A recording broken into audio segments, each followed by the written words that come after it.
also went inside. He saw and believed.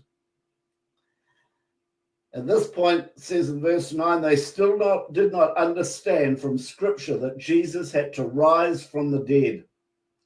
Then the disciples went back to where they were staying.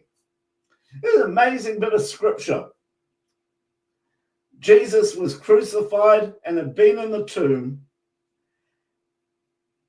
And on the first day of the week, while it was still dark, Mary Magdalene went to the tomb and saw that the stone had been removed from the entrance. And they didn't know what to think at this stage. Yeah, they weren't expecting Jesus was going to actually be raised from the dead. And so she goes and gets Simon Peter and John, and they take off running to see what has happened. Now, we get to verse 5. And Peter reached the tomb first. And at verse 5, he bent over and looked at the strips of linen lying there, but did not go in. Then Simon Peter, it was John who went in first. Simon Peter came along behind him and went straight into the tomb. He saw the strips of linen lying there, as well as the cloth that had been wrapped around Jesus's head. The cloth was still lying in its place, separate from the linen. And then it says, finally, the other disciple, John, who had reached the tomb first, also went inside. He saw and he believed. What he saw was so dramatic that it caused him to believe just like that. So what did John see that caused him to believe? Well, if you imagine Jesus was wrapped up in linen, all wrapped up round him, he was covered in linen. But before he was there was a cloth placed over his forehead,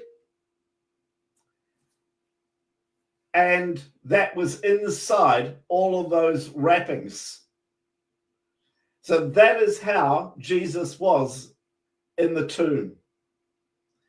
The cloth over his forehead, all the wrappings wrapped around, and he was there. But when they got to the tomb, this is what happened.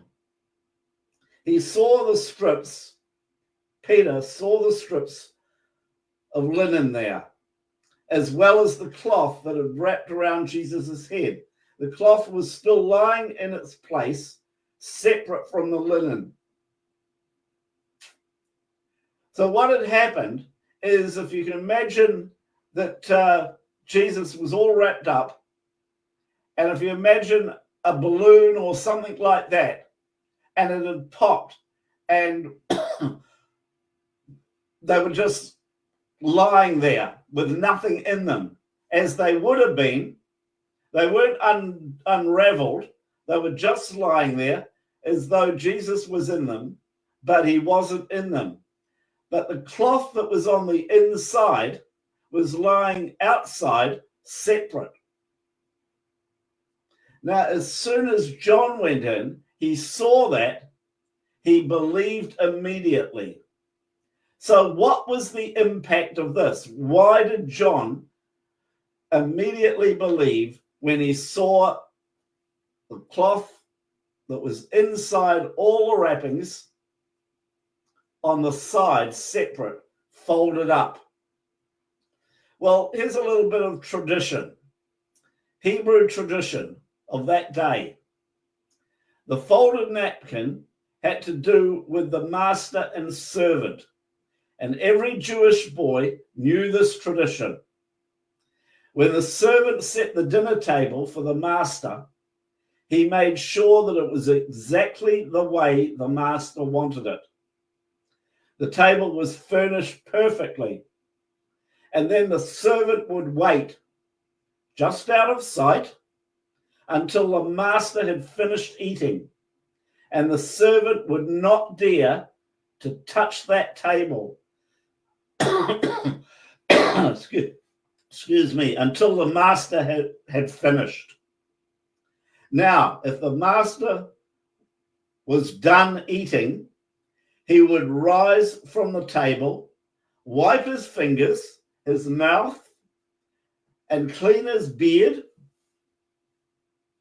and would wad up the napkin and toss it on the table. That was the tradition that would happen when the master was finished with his meal and was about to walk away. The servant would then know to clear the table. For in those days, the wadded napkin meant, I'm done. But if the master got up from the table and folded his napkin and laid it beside his plate, the servant would not dare touch the table. Now I'll repeat that. But if the master got up from the table and folded his napkin and laid it beside his plate, the servant would know not to dare touch the table, because the folded napkin meant, I'm coming back. Wow. The folded napkin meant, I'm coming back. And indeed, Jesus, he is coming back. Back very soon to rapture his church. Isn't that an amazing story about Jesus? And that's what John saw when he ran into the tomb. The folded napkin placed outside the grave cloths, separate. And that immediately told John, I'm coming back. Isn't that incredible? Something little, just like that folded napkin, was so powerful. And just the sign of it says, I'm coming back. And he is. Jesus is coming back. And if you're a believer in him, he's coming back for you. Oh, glorious day when that happens, when he comes back for his church and we go to be with him. Oh, glorious day. And it may not be far away at all. It may be very, very soon.